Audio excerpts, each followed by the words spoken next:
Hello friends, welcome to the channel. ఈ వీడియోలో ఆంధ్రప్రదేశ్ రాష్ట్రంలోని డిఎస్సికి సంబంధించినటువంటి సమాచారాన్ని గురించి, తర్వాత ఇంకా కొన్ని ఉద్యోగ నోటిఫికేషన్స్ గురించి చర్చించడం జరిగింది. సో ఈ వీడియోలో నేను డిస్కస్ చేసిన పాయింట్స్ ఏంటంటే, ఎయిడెడ్ ఇన్స్టిట్యూషన్స్ మూసివేతను విరమించుకోవాలి అని AISF all India students federation round table సమావేశంలో నిర్ణయించడం జరిగింది. సో అంతేకాకుండా 41,000 ఉద్యోగాల భర్తీకి ప్రభుత్వం గ్రీన్ సిగ్నల్ ఇచ్చినట్లుగా అందుతున్నటువంటి తాజా సమాచారం. సో మరియు సచివాలయంలో 14,000 ఉద్యోగాల భర్తీకి కూడా ప్రభుత్వము రంగం సిద్ధం చేసినట్లుగా మనకు అందుతున్నటువంటి సమాచారం. సో ఆన్ ద హోల్ వైద్య రంగంలో భారీగా ఉద్యోగ నోటిఫికేషన్స్ వెలువడే అవకాశం ఉంది. సో వీటన్నిటి మీద నేను ఈ వీడియోను డిస్కస్ చేశాను ఫ్రెండ్స్. సో అవన్నీ విషయాలు డిస్కస్ చేసే ముందు let me thank you all who are watching my channel and who are likes my videos, share my videos. Thank you so much friends, but I request you all don't forget to subscribe my channel. So for latest updates keep watching my channel. Thank you so much friends. ఇక విషయానికి వస్తే, ప్రస్తుతము ఆంధ్రప్రదేశ్ రాష్ట్రంలో aided స్కూల్స్ని, aided కాలేజెస్ని government స్కూల్స్లోను, government కాలేజెస్లోను merge చేయడం జరుగుతూ ఉంది. సో ఈ విధంగా మెర్జ్ చేసేటువంటి ఈ యొక్క ప్రక్రియకు సంబంధించి ఆంధ్రప్రదేశ్ గవర్నమెంట్ జీవో 42ను తీసుకురావడం జరిగింది.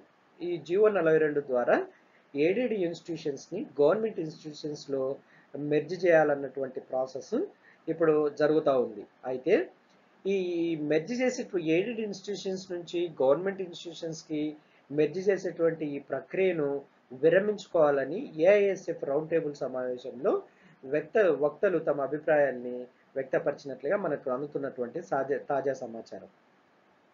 ఈ ఆల్ ఇండియా స్టూడెంట్ ఫెడరేషన్ వాళ్ళు ఒక రౌండ్ టేబుల్ సమావేశంలో ఏమన్నారంటే, 7 దశాబ్దాలకు పైగా కొనసాగుతున్న ఎయిడెడ్ విద్యాసంస్థల మూసివేత నిర్ణయాన్ని ఉపసంహరించుకొని యథావిధిగా కొనసాగించాలని ఈ యొక్క ఏఐఎస్ఎఫ్ రాష్ట్ర అధ్యక్షుడు సుబ్బారావు గారు ప్రభుత్వాన్ని డిమాండ్ చేసినట్టుగా మనకు అందుతున్నటువంటి వార్తలు. సో యాక్చువల్గా ఈ మెర్జింగ్ ప్రక్రియ దేనికోసం చేస్తున్నారని వాళ్ళు అభిప్రాయపడ్డారంటే, ప్రభుత్వానికి 680 కోట్లు మిగులుతాయన్నటువంటి ఒకే ఒక ఆలోచనలతో ఈ 42 జీవోను తీసుకొని వచ్చి ఎయిడెడ్ ఇన్స్టిట్యూషన్స్ని మూసివేయాలన్నటువంటి నిర్ణయానికి వచ్చినట్లుగా వారు చెప్పడం జరిగింది. సో ఈ విధంగా మూసివేయడం వల్ల ప్రైవేటు యాజమాన్యాల స్కూల్స్ పెరిగిపోతే అది బలహీన వర్గాల, బడుగు వర్గాల స్టూడెంట్స్కి విద్య మరింత ఖరీదయ్యే అవకాశం ఉందని వారి యొక్క అభిప్రాయాలను వెలిబుచ్చడం జరిగింది. సో కాబట్టి ఈ యొక్క ఎయిడెడ్ స్కూల్స్ లేదా ఎయిడెడ్ ఇన్స్టిట్యూషన్స్ని గవర్నమెంట్ ఇన్స్టిట్యూషన్స్లో మెర్జ్ చేసేటువంటి నిర్ణయాన్ని వెనక్కి తీసుకోవాలని, విరమించుకోవాలని ఆల్ ఇండియా స్టూడెంట్స్ ఫెడరేషన్ తరఫున ఈ రౌండ్ టేబుల్ సమావేశంలో వారి యొక్క అభిప్రాయాలను వ్యక్తం చేయడం జరిగింది. ఫ్రెండ్స్, ఇక ఇంకొక విషయానికి వస్తే, ఇంకొక బ్యానర్ ఐటము మనకు అందుతున్నటువంటి సమాచారం ఏంటంటే, 41,035 ఉద్యోగాల భర్తీకి ప్రణాళిక రూపొందించినట్టుగా మనకు సమాచార శాఖ మంత్రి మీడియా సమావేశంలో చెప్పడం జరిగింది. సో వైద్య ఆరోగ్య శాఖలో ఉన్నటువంటి ఉద్యోగాలకు ఎక్కువ ప్రాధాన్యత ఇవ్వడం జరుగుతుందని ఈ యొక్క మంత్రి గారు చెప్పినట్లుగా మనకు అందుతున్నటువంటి సమాచారం. అయితే ఈ ప్రభుత్వము విద్య, వైద్యకు ఎక్కువ ఇంపార్టెన్స్ ఇస్తుందని ఈ మంత్రివర్యులు మీడియా సమావేశంలో చెప్పడం జరిగింది. సో అంతేకాకుండా గడిచిన 2 ఏళ్లలో 26,917 ఉద్యోగాలు ఈ యొక్క వైద్య శాఖలో భర్తీ చేశామని, మిగిలిన 14,000 ఉద్యోగాలను రానున్న 2 సంవత్సరాలలో భర్తీ చేస్తామని కూడా ఆయన చెప్పడం జరిగింది. సో దానికి అనుగుణంగానే ఈ యొక్క వైఎస్ఆర్ క్లినిక్స్, వివిధ ఫార్మసీ కళాశాలలు, వైద్య కళాశాలల్లో కూడా టీచింగ్ పోస్టులు భర్తీ చేయడానికి కూడా ప్రభుత్వము నిర్ణయం తీసుకున్నట్టుగా మనకు అందుతున్నటువంటి సమాచారం.